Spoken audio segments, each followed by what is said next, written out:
kasih pimpinan rapat. Langsung saja Pak Kaman memberikan tanggapan hanya yang bersifat pertanyaan, sedangkan usul saran nanti dilengkapi belakangan secara tertulis. Silakan.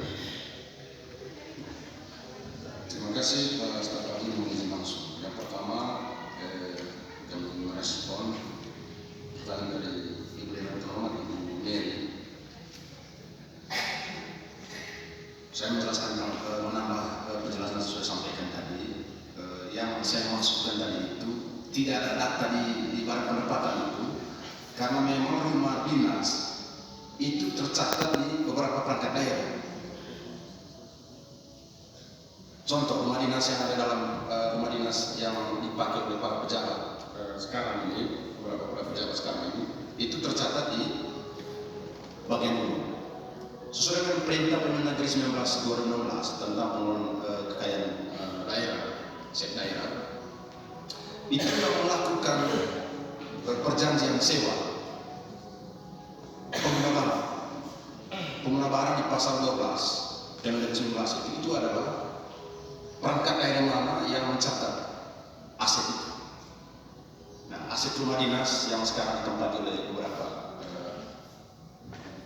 PNS kita itu adalah tercatat di bagian umum. Nah, terkait dengan sanksi segala macam itu tertuang di surat perjanjian antara pengguna barang dengan pemakai. Nah, kami di Badan Pendapatan ini itu tugasnya menagih. Artinya kalau pimpinan perangkat daerah di mana aset itu dicatat tidak merespon secara baik, misalnya bentuk koordinasi dari kami, itu juga bagian dari kelemahan. Itu maksudnya. Jadi datanya ada, tapi maksudnya tidak tercatat di Badan Pendapatan.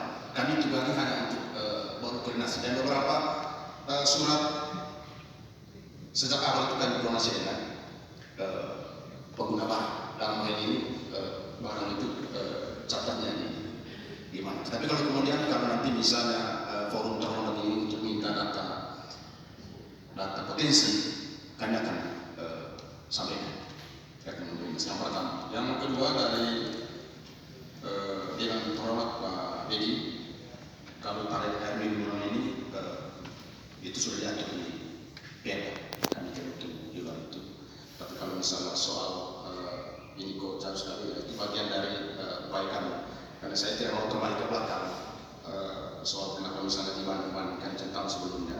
Tapi ini juga punya kontribusi kenapa kemudian dia jauh dia punya realisasinya. Pertama karena perubahan tarifnya sesuai dengan Piagam Nomor 6 tahun 2023. Kemudian terkait dengan masukan mungkin ini terlalu kecil, mari kita berdiskusi untuk kemudian kalau memang terlalu kecil kita rumuskan ke depan, kalau kemudian tidak melakukan peraturan daerah. Kemudian dari Pak Dewan Terhormat Pak Kanis terhadap pemakai atau pengguna rumah dinas yang memang sudah kepala gitu untuk membuat rekomendasi dikosongkan. Saya secara pribadi saya sangat setuju.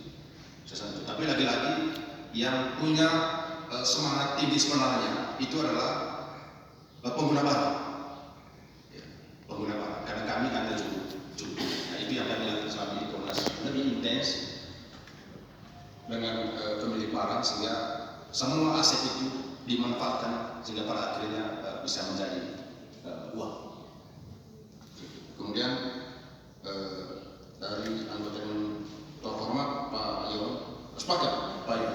Memang terkesan selama ini pendampingan SPT ini selalu terlambat. Tapi begini, bukan karena dari kita mau terlambat tidak, tapi karena ada beberapa tahapan. Tahapan pertama itu adalah pendataan. Jadi pendataan yang kita pakai selama ini itu dari Januari terkadang sampai dengan Juni. Karena pertama ya kita tentu butuh koordinasi dengan para kepala desa, kemudian para lurah, kemudian terkait dengan perubahan-perubahan yang terjadi di setiap desa itu juga butuh waktu kita ini. Jadi mencermati itu selama ini saya sudah lakukan untuk lebih cepat. Sehingga nanti ini Juni, awal Juni itu kita sudah melakukan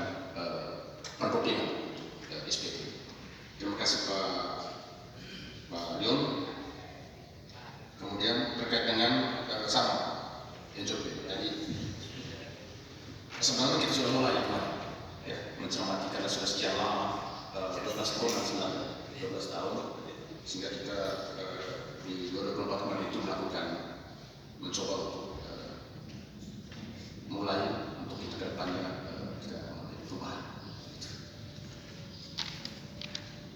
Terkait dengan tanaman nasional itu memang di 2025 sudah tidak masuk dalam target baik tanaman nasional ini dengan mengacu pada regulasi yang kami sudah sampaikan tadi. Mungkin demikian penjelasan dari kami, Pak Stefani, kami kembali. Baik, terima kasih Pak Kaban. Kami kembalikan ke pimpinan. Terima kasih. Baik, terima kasih banyak Pak Koordinator atas klarifikasinya. Tentu di sini kita bisa melahirkan beberapa poin rekomendasi.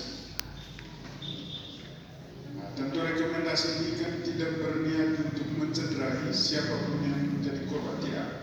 Ini hasil pembahasan.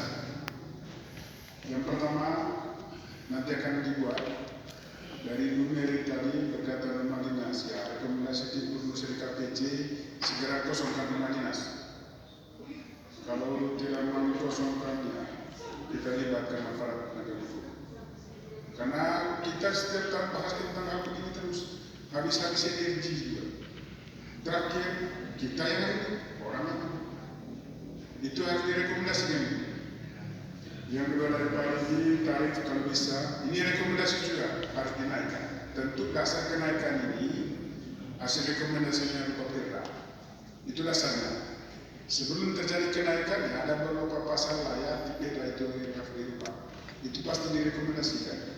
Yang ketiga dari Pak Kanis sepakat, itu juga menjadi rekomendasi. Yang keempat dari Pak Irwan juga nanti direkomendasi. Tetapi saran saya begini. Rekomendasi ini nanti Pak Kadis, nanti kami akan rekomendasikan lagi satu usaha akhir supaya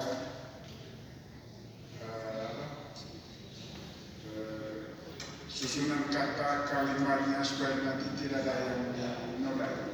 Itu maksudnya. Kami akan panggil nanti dari PD yang bersangkutan. Baik, Bapak Ibu sekalian. Pak Ketua izin sedikit kemudian perkenalan. Silakan, Pak Ketua. Ya, sedikit Pak Stefani. Betul yang disampaikan oleh anggota teman-teman Pak Edi tadi itu saya lupa menjelaskan itu bahwa ada range. Ya, ada range nilainya di bawah 60 juta itu bebas biaya. Lalu kalau minta dapat siap.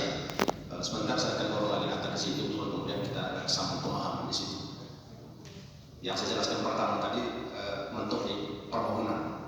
Dan itu permohonan itu memang dibagi dua. Kalau di bawah 60% itu memang tidak kena biaya, kemudian di atas itu. Baik, Pak Kaban, penjelasannya clear, kami kembalikan ke pimpinan. Terima kasih banyak Pak Koordinator. Hanya karena lupa sedikit. Baik, ini tadi sebelum kami ke koordinator, kawan mau bilang saya dulu. Saya Bapak Ibu sekalian yang saya hormati, khusus untuk hasil klarifikasi daripada pendapatan saya nyatakan selesai.